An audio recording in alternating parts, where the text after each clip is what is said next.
ನಿವೃತ್ತ DG IGP Om Prakash ಹತ್ಯೆ ಪ್ರಕರಣಕ್ಕೆ ಸಂಬಂಧಪಟ್ಟಂತೆ ಗೃಹ ಸಚಿವ ಡಾಕ್ಟರ್ ಜಿ ಪರಮೇಶ್ವರ್ ಪ್ರತಿಕ್ರಿಯೆ ಕೊಟ್ಟಿದ್ದಾರೆ. ಓಂ ಪ್ರಕಾಶ್ ಹತ್ಯೆ ಕೇಸ್ ಸಿಸಿಬಿಗೆ ವಹಿಸಲಾಗಿದೆ. ಓಂ ಪ್ರಕಾಶ್ ಅವರು ಹಿರಿಯ ಅಧಿಕಾರಿಯಾಗಿದ್ದವರು. ಕೊಲೆ ಬಗ್ಗೆ ಅವರ ಪತ್ನಿ ತಪ್ಪೊಪ್ಪಿಕೊಂಡಿದ್ದಾರೆ. ಗೃಹ ಸಚಿವ ಪರಮೇಶ್ವರ್ ಅವರ ರಿಯಾಕ್ಷನ್ ಇದು. ಪತ್ನಿಯನ್ನ ವಶಕ್ಕೆ ಪಡೆದು ವಿಚಾರಣೆ ನಡೆಸಿದ್ದಾರೆ. ಈಗಾಗಲೇ ಪತ್ನಿ ಆರೋಪಿ ಪಲ್ಲವಿ ಏನಿದ್ದಾರೆ ತಪ್ಪೊಪ್ಪಿಗೆನೂ ಕೂಡ ಒಪ್ಕೊಂಡಿರೋದು. ಮೊಬೈಲ್ ಮೆಸೇಜ್ಗಳ ಬಗ್ಗೆ ನನಗೆ ಗೊತ್ತಿಲ್ಲ ಅಂತೇಳಿ ಬೆಂಗಳೂರಿನಲ್ಲಿ ಗೃಹ ಸಚಿವ ಡಾಕ್ಟರ್ ಜಿ ಪರಮೇಶ್ವರ್ ಅವರು ಹೇಳಿಕೆ ಕೊಟ್ಟಿರೋದು. ಈ ಮೆಸೇಜಿಗೆ ಸಂಬಂಧಪಟ್ಟಂತೆ ಏನಾದರೂ ಡೀಟೇಲ್ಸ್ ಗೊತ್ತಾಯ್ತಾ ಅಂದ್ರೆ ಗೊತ್ತಿಲ್ಲ. ಕೇಸ್ ದಾಖಲಾಗಿದೆ, ಪೊಲೀಸರು ತನಿಖೆ ನಡೆಸ್ತಿದ್ದಾರೆ, ಆರೋಪಿ ಕೂಡ ತಪ್ಪೊಪ್ಪಿಕೊಂಡಿದ್ದಾರೆ. ಇಷ್ಟು ಮಾಹಿತಿಯನ್ನ ಗೃಹ ಸಚಿವ ಡಾಕ್ಟರ್ ಜಿ ಪರಮೇಶ್ವರ್ ಅವರು ಕೊಟ್ಟಿರೋದು.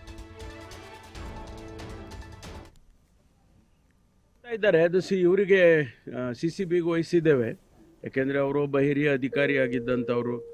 ಅವರ ಶ್ರೀಮತಿಯವರು ಈಗಾಗಲೇ ಅವ್ರನ್ನ ಕಸ್ಟಡಿಗೆ ತೊಗೊಂಡಿದ್ದಾರೆ. ಅವರು ಒಪ್ಕೊಂಡಿದ್ದಾರೆ ನಾನೇ ಮಾಡಿದ್ದು ಅಂತೇಳಿ. ಅದನ್ನು ಇನ್ನೂ ಫರ್ದರ್ ಇನ್ವೆಸ್ಟಿಗೇಷನ್ನು, ಮೋಟಿವ್ಸು ಅದೆಲ್ಲ ಮಾಡ್ತಾ ಇದ್ದಾರೆ. ಏನು ಗೊತ್ತಿಲ್ಲ, ಅದೆಲ್ಲ ಅವ್ರು ನೋಡ್ತಾರಲ್ಲ, ಇನ್ವೆಸ್ಟಿಗೇಷನಲ್ಲಿ ಅವೆಲ್ಲ ಚೆಕ್ ಮಾಡ್ಕೊಳ್ತಾರೆ, ಮಾಡ್ತಾ ಇದ್ದಾರೆ. ಅದು ಇವರಿಗೆ ಸಿಸಿಬಿಗೆ ವಹಿಸಿದ್ದೇವೆ. ಯಾಕೆಂದರೆ ಅವರು ಒಬ್ಬ ಹಿರಿಯ ಅಧಿಕಾರಿಯಾಗಿದ್ದಂಥವರು. ಅವರ ಶ್ರೀಮತಿಯವರು ಈಗಾಗಲೇ ಅವ್ರನ್ನ ಕಸ್ಟಡಿಗೆ ತೊಗೊಂಡಿದ್ದಾರೆ. ಅವರು ಒಪ್ಕೊಂಡಿದ್ದಾರೆ ನಾನೇ ಮಾಡಿದ್ದು ಅಂತೇಳಿ. ಅದನ್ನು ಇನ್ನೂ ಫರ್ದರ್ ಇನ್ವೆಸ್ಟಿಗೇಷನ್ನು, ಮೋಟಿವ್ಸು ಅದೆಲ್ಲ ಮಾಡ್ತಾ ಇದ್ದಾರೆ.